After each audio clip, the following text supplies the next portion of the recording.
evening, I'm Angela Smith, and this is your update on the latest headlines here on Band Network.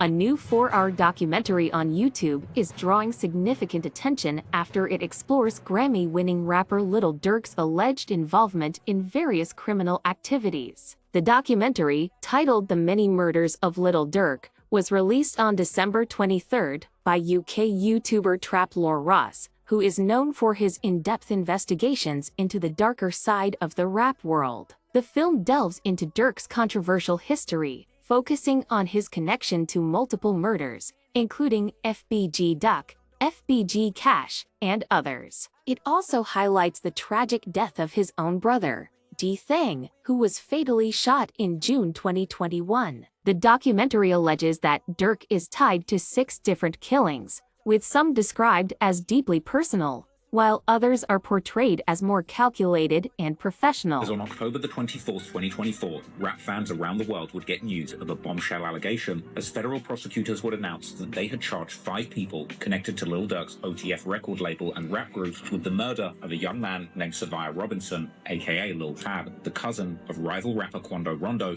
who had been brutally shot to death 2 years earlier at a gas station in Los Angeles. With Pab's death and the chilling aftermath caught on camera and broadcast on the news for the whole world to see. New details tonight in a deadly shooting near the Beverly Center. We've learned the victim is a friend of Quando Rondo, distraught, while first responders move the body. So far, no arrests have been made. It all started at this mobile gas station at 5:30 Friday evening. LAPD says witnesses heard multiple gunshots, then watched a couple cars zoom off.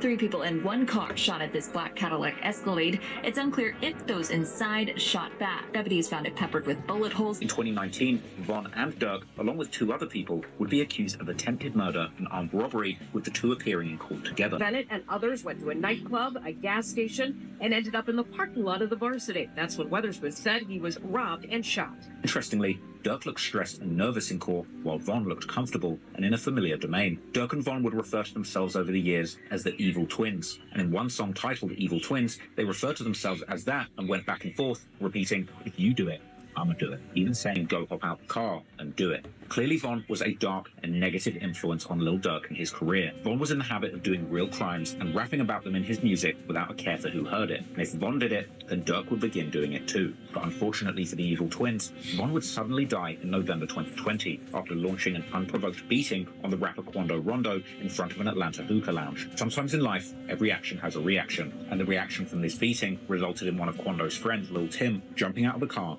opening fire, and killing King Von. Ironically, Von, the demonic killer turned rapper who had seemingly murdered 7 people in Chicago and got away with it, ended up getting shot dead after starting a fist fight with a rapper rather than in a shootout with gangsters. Ross, in his typical investigative style, emphasizes that all information presented in the documentary comes from publicly available sources, such as legal documents, rumors, and personal opinions. Durk, who is currently in federal detention, is facing serious charges, including conspiracy, murder for hire, and using firearms in a violent crime. He is set for trial on January 7th and has been denied bond. In addition to the murder allegations, the documentary also touches on Durk's ongoing legal battles, including his possible connection to the 2020 death of fellow rapper King Von. King Von was shot during a confrontation with rival rapper Quando Rondo's group outside an Atlanta nightclub. Despite the intense scrutiny surrounding his legal troubles, sources say that Durk remains in good spirits while in detention.